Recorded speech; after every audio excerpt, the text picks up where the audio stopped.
साहिब के जाते ही अशल ने खुशी में झूमते हुए मुमताज़ बेगम को कॉल मिला दी। अस्सलाम अलैकुम अशल बेटी। मुमताज़ बेगम ने कॉल रिसीव की थी। सहेली, कल अपने मेरे निकाह पर आना है। मैंने अब्बा से इजाज़त ले ली है। अब कोई बहाना नहीं चलेगा। अगर अपना आई तो मेरी आपकी फ्रेंडशिप खत्म। अशल तेज़गाम की तरह छक छक बोले जा रही थी। ना तो इसने सलाम का जवाब दिया और ना ही मुमताज़ बेगम को बोलने का मौका। मैं आपको बता नहीं सकती मैं आज कितनी खुश हूँ। अशल ने दम लिया तो मुमताज़ बेगम हंसते हुए बोल पड़े। बताने की कोई ज़रूरत नहीं अशल बेटी, मुझे सब कुछ पता चल गया है। आपको किसने बताया है? अशल ने फटाफट पूछ लिया। तुम्हारी खुशी से मुझे सब कुछ पता चल गया है। वाह जी वाह, आप तो बड़ी पहुंची हुई सरकार हैं। अशल उसी रफ्तार से बोले जा रही थी। कहाँ की सरकार? अशल बेटी, तुम ना होती तो मुझे मुजम्मिल के बारे में कैसे पता चलता। मैं कल जरूर आऊंगी, बस मुजम्मिल से बात करके तुम्हें इत्तला देती हूँ। आपको मुजम्मिल से इजाज़त लेने की क्या ज़रूरत है? आप उसकी दादी हैं, वो आपका दादा नहीं। मुमताज़ बेगम ये बात सुनकर हंस पड़े। इजाज़त नहीं लेनी अशल बेटी, इससे बताना है। आकिल और अपने रिश्ते के बारे में मैं राज के का जिक्र करूंगी तो इसे लगेगा जैसे इसकी और माहम की बात कर रही हो। मैं चाहती हूं कि वो माहम का मुझसे खुद जिक्र करे। दादी, ये नामुमकिन है। माहम मेरी बेस्ट फ्रेंड है। इसने आज तक मुझसे कोई बात नहीं छुपाई। इसके बावजूद मुजम्मिल और खुद की मोहब्बत मुझसे डिस्कस नहीं करती। मुजम्मिल भी अब से बात नहीं करेगा। करेगा, जरूर करेगा, वक्त आने पर। किस वक्त की बात कर रही हैं? 6 माह हो गए हैं इस तोता मीना की कहानी को। इस अरसे के दौरान ने खुद एक दफा माहम से बात की थी, वो तब भी इनकार ही कर रही थी। मुझे गुस्सा आ गया, मैंने इसकी अच्छी खासी मुरम्मत कर दी थी। अशल, सहेली की मुरम्मत करने से उल्फत खत्म हो जाती है। दादी, आपकी बात ठीक है, पर मुझे गुस्सा इस बात का था कि जब मुझे हारिस से मोहब्बत हुई थी तो मैंने सबसे पहले अपने दिल का हाल माहम को ही सुनाया था। अब्बा को राजी करने की बात आई तो फिर भी मैंने माहम ही से कहा था। अब्बा मेरी तरह ही माहम से भी मोहब्बत करते हैं। माहम को मुझ पर एतमाद करना चाहिए था। एतमाद किसी किसी पर किया जाता है और एतकाद अपना अपना होता है अशल बेटी। दादी, आप तो अबुआ की तरह ही मुश्किल मुश्किल बातें करने लगे। आसान बात यह है अशल, तुमने भी तो अपनी जिंदगी का सबसे बड़ा राज इससे छुपा कर ही रखा है। क्या तुम्हें माहम पर एतमाद नहीं? वो बेचारी तो अपना राज भी ना छुपा सकी, सिर्फ मानने से इनकारी है। अशल बेटी, इसे तुम्हारी जरूरत है, इसका ख्याल रखो। मुमताज़ बेगम की बातों से अशल किसी गहरी सोच में पड़ गई। चंद मिनट पहले वाली शोखी सोचों के समंदर में डूब गई थी। दादी, मुझे माहम की तरफ जाना है, रखती हूँ। अशल ने संजीदगी से कहते हुए मोबाइल बंद कर दिया था। अशल जुमे की नमाज के बाद माहम से मिलने गई। जब वो उनके घर पहुंची तो मरियम बीबी और मोमिना बाजार जाने के लिए तैयार हो रही थी। आंटी, किधर की तैयारी है? अशल ने पूछा।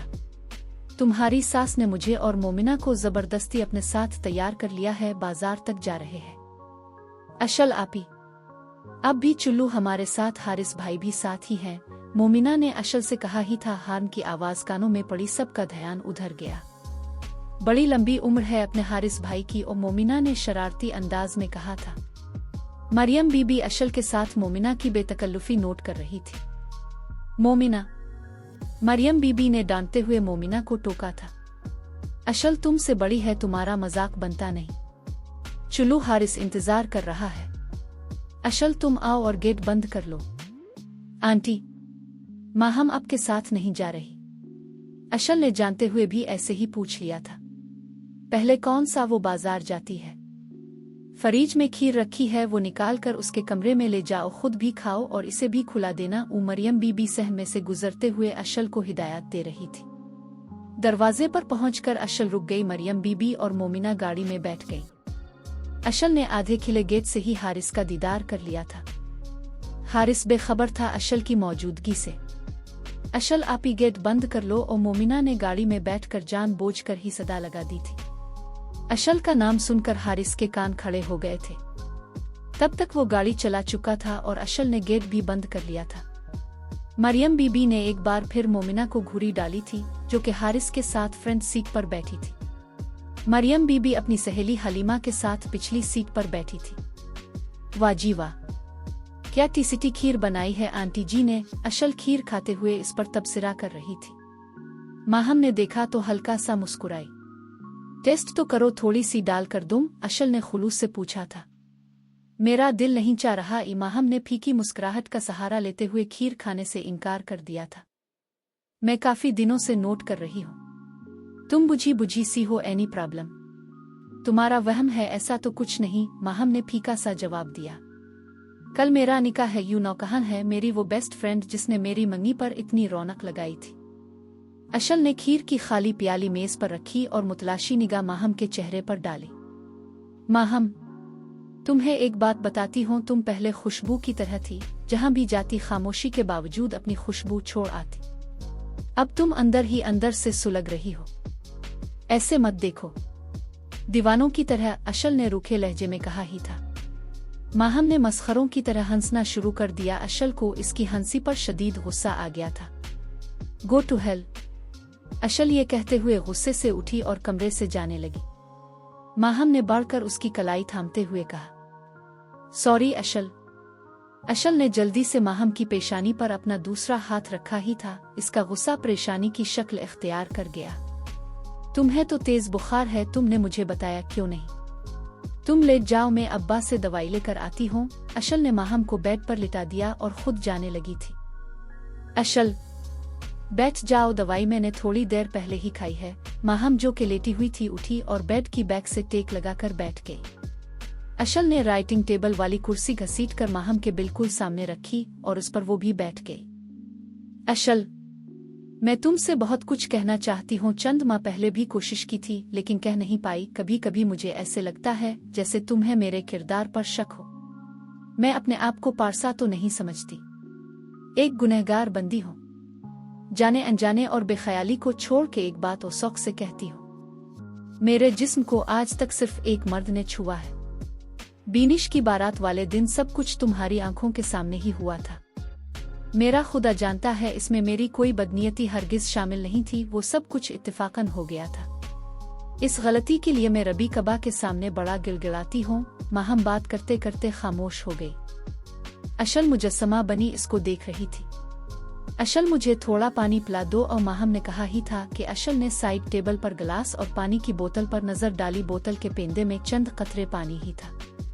इसने खाली बोतल पकड़ी, खीर वाले बर्तन ट्रे में रखे और कमरे से चली गई। चंद मिनट बाद पानी की भरी हुई बोतल के साथ कमरे में दाखिल हुई। इसने शीशे के गिलास में माहम को पानी डालकर पेश किया। माहम ने आध गिलास पानी पिया और आधा भरा हुआ गिलास साइड टेबल पर रख दिया। तुम अक्सर मुझसे कहती हो मुझे इससे मोहब्बत हो गई है, मोहब्बत का तो पता नहीं। ये बात पत्थर पर लकीर की तरह वाज़े है कि अबू की तय की हुई निस्बत ना तो मैं तोड़ूंगी और ना ही उम्मी जी को तोड़ने दूंगी। अब इसके बाद मैं क्यों इसे देखती हूँ उसकी मुझे भी खबर नहीं। फजर के वक्त जो गुनाह करती हूँ इशा तक इसकी मुआफी तलाफी में लगी रहती हूँ। रोजाना ही इसे ना देखने का अहद करती हूँ और हर रोज ही तोड़ देती हूँ। इशा के बाद जब बिस्तर पर लेटती हूँ तो ऐसे महसूस होता है जैसे इसने शमून के नाम से बिग खाली प्लाट पर चुपके मकान खड़ा कर लिया हो और अब वो इस मकान में उल्फत का दीप जला के इसे मोहब्बत का आशियाना बनाना चाहता है। मेरी हजारहा कोशिश के बावजूद मेरे दिल में इसकी यादों की महफिल लगी रहती है। अशल मेरी समझ से बाहर है सारा मामला। अगर यही मोहब्बत है तो मैं इसका इकरार भी नहीं कर सकती। इकरार के बाद अगर फरार का रास्ता इख्तियार कर ओहेगी तो जहन्नम में जाऊंगी। Good, very good. तो मत जाओ जहन्नम में, एक मेहरबानी जरूर कर दो। इसे इंतजार करवाने की बजाय सीधा और साफ इनकार कर दो। इस तरह कम अज कम सुकून की नींद तो सो सकोगी। अशल ने दो टोक लहजे में अपनी तरफ से सीधी बात कह दी थी। अशल, हकीम चचा कहते हैं मोहब्बत में इंतजार जिंदगी थम जाने का नाम है और मोहब्बत में मोहब्बत को इनकार मौत के मुतरादिफ है। माहम ने बेताबी से कहा था। वेल सेड, चलू तुमने माना तो सही कि ये मोहब्बत ही है। अशल ने फातिहाना मुस्कुराहट चेहरे पर सजाए हुए कहा था। माहम ने इसकी मुस्कुराहट को देखकर मुस्कुराने की कोशिश करते हुए साइड टेबल पर आधे भरे हुए शीशे के गिलास पर नजर डाली और कहने लगी, मैंने हकीम चचा की कही हुई एक बात तुम्हें बताई है, मोहब्बत का इकरार नहीं किया। माहम ने अपनी बात की वजाहत पेश की। That is interesting. मोहब्बत का इकरार नहीं किया, अशल ने माहम के अंदाज में ही कहा था। उसका अंदाज देखकर माहम के होंठों पर मीठी मुस्कुराहट बखर गई। अशल, इस पानी के आधे गिलास की तरफ देखो। आध गिलास पानी से भरा है और आधा खाली। तुम आधे भरे हुए गिलास में मोहब्बत का पानी देख रही हो और मैं आधे खाली गिलास में निस्बत की हुआ को महसूस कर रही हूँ। दोनों ही अपनी अपनी जगह पर अटल हकीकतें हैं। अशल ने खाली गिलास को गौर से देखा और कुछ देर सोचा, फिर मुस्कुराते हुए कहने लगी, खाली गिलास में हुआ नहीं अंकल की तय की हुई निस्बत की हुआ। मुजम्मिल बेग अच्छे इंसान हो, मोहब्बत भी की तो किस नमवनी से। दोनों के चेहरों पर खुशी लूट आई थी। शुक्र है तुम्हारे चेहरे पर रौनक तो आई, बड़े बड़े डायलॉग मार रही थी।